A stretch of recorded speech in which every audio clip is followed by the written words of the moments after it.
Hello and welcome to Algebra 2, Chapter 10.4, and today we're discussing ellipses. So a definition is an ellipse is the set of all points P such that the sum of the distances between P and the two distinct fixed points, called the foci, is a constant. So meaning whatever this value is, let's call that x, and this value, y, always equals the same constant. So if we pick a different point, so maybe we pick this point over here, and we call that x and that y, that would equal that same constant. So whatever point on here, that value plus that value equals the same constant. So then maybe it equals 2 or 3 or whatever. So we have some parts to an ellipse that we need to know. So let me go ahead and kind of draw in an ellipse here. So the vertices are the points on the ellipse where the line through the foci intersects the ellipse. So we have to have two foci. So there, we'll call those our foci. So the line that would go through the foci, where it intersects the ellipse, those are our vertices. Now, and we're going to talk about you can have horizontal ellipses and you can also have vertical ellipses. So in that case, our vertices would be in those positions. The major axis is the line segment joining the vertices. So major axis is this segment right here, joining the vertices. The center is the midpoint of the major axis. There's our center. The co-vertices are the points on the ellipse where the line perpendicular to the major axis would intersect the ellipse. So if we drew a line perpendicular at the center, what we would get would be our co-vertices. And that is also then our minor axis, that segment joining the co-vertices. So you're going to need to know all of these parts here. So foci, vertices, co-vertices, major and minor axis. Here's you some pictures. So we have a horizontal ellipse and a vertical ellipse. And so we have all of our parts, and now we are still centered at 0, 0. Here also are our equations. We need to know our equations. And so for an ellipse, we have two equations. And so you'll notice A corresponds to the vertex. So this value here is A, right? That distance there is A. And so same thing over here. This distance is A. And so A is always going to be greater than B. And so this distance here is B. Okay, this distance over here is B. And so you're going to be able to look at A and B and know which one is greater. And so the deal between vertical and horizontal here is the bigger number under the X or is the bigger number under the Y value?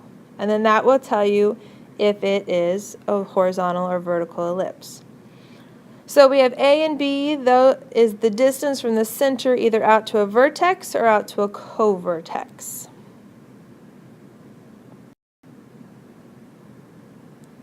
Okay, so just one more time, we have our equations here, and remembering that we're centered at 0, 0, and it does tell us A is greater than B, and B is going to be greater than 0 always, because you have to have some width of your ellipse.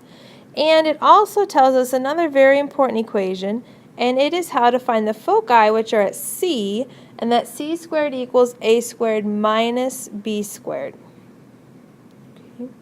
So it's going to be very important to know all of this information. If you are keeping a note card, make sure you get all of this written on that note card. All right, so the first thing we're going to want to do is to graph this ellipse, draw this ellipse. And one thing hopefully you noticed about both of the equations is that they are both equal to 1. Okay? They're both x squared, y squared. So whether it's a squared, b squared, or maybe you have b squared, a squared, whichever one, it has to be equal to 1. So at the moment we're equal to 100. So how we remedy that is divide by 100, and we're going to divide everything.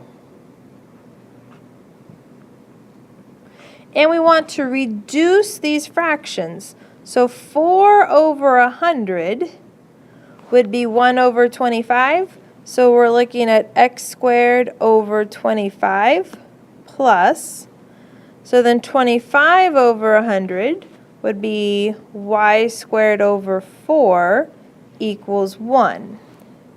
Okay, so since the bigger number is under the x, okay, that has to be our a squared, which means a has to be 5, b has to be 2, and our ellipse is going to be a horizontal ellipse because of the bigger number being under the x. So centered at 0, 0, you're going to go out 5 each way. All right, so horizontal, 5 left, 5 right.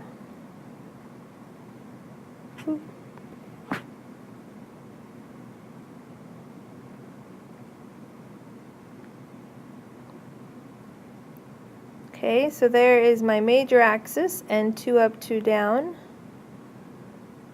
There's my minor axis. And so to draw this in,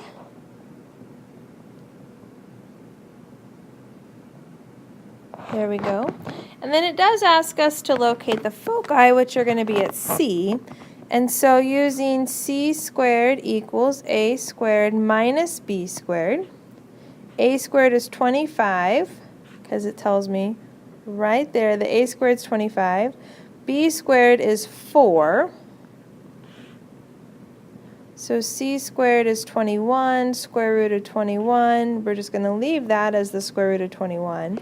But we want to go both ways, the square root of 21. So our foci are going to be at plus or minus the square root of 21, 0, because they're going to be on the x-axis.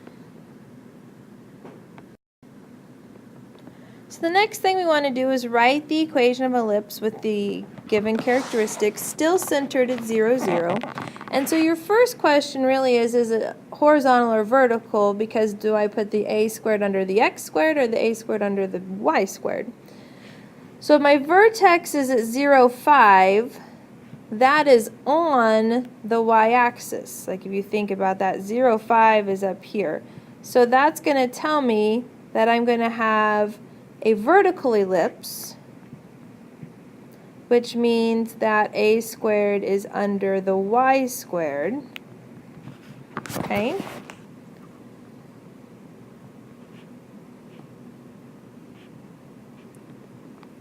And so if this value is a, if a is 5, a squared is 25. And this value is b, and that's going to look to be 4. So then b squared is 16. There's your equation. So the next one, if I have a vertex at negative 6, 0, well, negative 6, 0 is going to be on the x-axis, which means I'm going to have a horizontal one, where that's 6. This value is going to, nope, that's not my focus. There we go, my focus, that value is 3. So if it is horizontal, that tells me my A is going to be under my X. And I know that is going to be 36. But what it doesn't give me is my B value. It gave me my C value instead. So that's C, that's A. So we can use C squared equals A squared minus B squared to solve for B. So if we rearrange this, B squared equals A squared minus C squared. And so this is going to be 36 minus 9. So we get 27. Square root of 27. So b is the square root of 27, but really I probably could have stopped at b squared because I want actually b squared. So b squared itself is just 27. So then that is your equation. So determining, is it horizontal or vertical, and then what are your missing parts? Alright, one last look, and we have a word problem here. An amusement park has an elliptical garden at its entrance. The garden is 32 feet long and 14 feet wide. Write an equation. So I'm thinking, here's my elliptical garden, 32 feet long, 14 feet wide. So this is horizontal ellipse, so we're looking at a squared under the x squared. And so I want to know my a value then. A is just this part, which would be 16. And so to do a squared, I'm going to do 16 squared. We're looking at 256. So it's going to be x squared over 256 plus y squared over, well, b would just be 7, right? Just half of that. 7 squared is 49 equals 1, has to be equal to 1. And then to answer the question, if the area of an ellipse is pi AB, what's the area of the garden? Well, so area is pi times, we said A was 16 and B is 7. So if you wanted to leave it in terms of pi, we're looking at 112 pi. And if we take that times pi, we get approximately 351.86 feet squared, since it is area. There we go. All right, let me know if you have any questions. If not, I will see you in class next time. Have a great day.